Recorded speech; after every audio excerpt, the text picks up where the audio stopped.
At dahil nga nahihirapan magsalita si Talim Islander at hinihingal, ako naman na nataas sa mag-voiceover. Ngayong araw nga pala ipapalaot kami kasama ang aking mga anak para magpakain ng aso sa pulo. Dahil sa bagyong Nando at sama ng panahon, hindi kami nakapalaot kahapon. Napakalakas kasi ng hangin at ulan, kaya mahihirapan kami makadoong sa pulo. Mabuti na nga lang at sinamahan ako ni Ate Cassie at ni Ate Megan. Uy, ate na si Megan. Napakatapang nga ni Ate Megan at sa kaunahan pa ng bangka. Parang walang katakot-takot. Pasensya na nga pala mga mare at pare, bang ingay ng paligid. Marami kasi naglalaro mga bata. Kaya ako hindi makapag-concentrate sa pag-voice over. Ate kasi nga pala, taga-video namin di yan. Dahil napakamahiyain. Ano namang ano?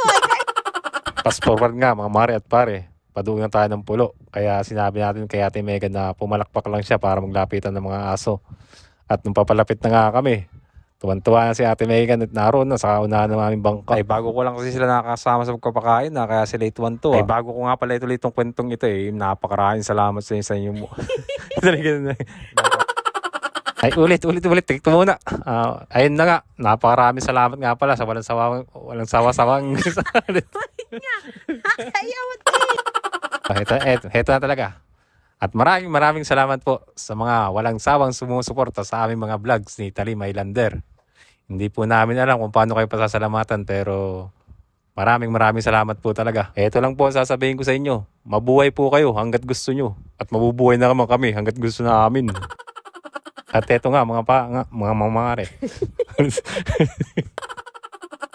Mga mare, natapos na nga kami sa pagpapakain dito sa malaking pulo at lilipat naman kami sa pulo ni Don Silverio para magpakain ulit ng mga aso. Buti na lang, nakasama sa amin panahon ngayon at medyo kalma. Habang papalapit nga kami sa pulo ni Don Silverio, eto naman si Ate Megan, pumapalakpak na at nakikita na nga niya mga aso. Noon pa nga gusto nang sumama ni Ate Megan dito sa pulo. Kaso ngayon lang nagkaroon ng pagkakataon. Napakasarap talaga sa pakiramdam na sinasalubong ka ng mga pinapakain mong aso habang ipaparating. Kaya nga kahit hindi namin sila pag-aari, ginaganahan talaga ako magpakain sa kanila. Lalo na nga kapag kasama ko si Talim Islander.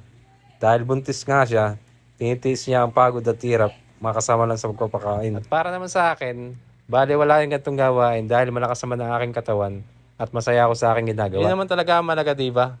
Yung masaya tayo sa ating ginagawa at wala tayong tinatapakang tao. May mga pagkakataon pa nga na kahit na tama ang iyong ginagawa, may masasabi pa rin ng iba. Kung mapapansin nyo nga, parang kanin lang kinakain ng mga aso pero may halo po yung ulam. Sa bahay pa lang kasi niluluto ko na yan at ang isda naman ay hinihimay-himay. Kanginang umaga kasi hindi nga ako nakapalaot kaya bumili na lang ako ng isang panghalo. Alam nyo naman na mahirap ngayon ang panghuli kaya tuwing 3 araw na lang ako sumalo. Mataba na nga pala ang mga aso at magaganda na rin ang kanilang katawan kaya naman napakasarap sa pakiramdam. Lalo na nga itong si Blacky parang gusto ko nang iuwi dahil napakatikas ang kanyang forma. Kaso nga lang, pag sinakay ko sa bangka ay tumatalon nga tayo nga sumama. At eto nga, nung matapos na kami magpakain ay agad na kami umuwi dahil malapit ng bumuhos ang ulan. Isang di malilimutan karanasan na naman to para sa mga bata. Pag-uwi naman namin ay agad na nga ikadumento ng mga bata sa kanila mami ang nangyari sa pulo. Ito namang si Orangi ay dinala ko sa aming bahay dahil nasa bangka lang siya at malakas ang ulan. Nakasundo nga agad niya mga bata kahit bago pa lang sila nagkita-kita. Napakadali nga lang pasunurin itong si Orangi at napakabait. Kaya naman kung nagustuhan nyo nga itong video na to at nakarating kayo hanggang dito, baka naman pa-heart at pa-share. At syempre, papalo na rin po.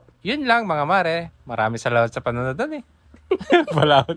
Guys, gusto niyo ba ng Gcash? I-share niyo na yung video na to, mag-comment kayo at i-check niyo yung comment section.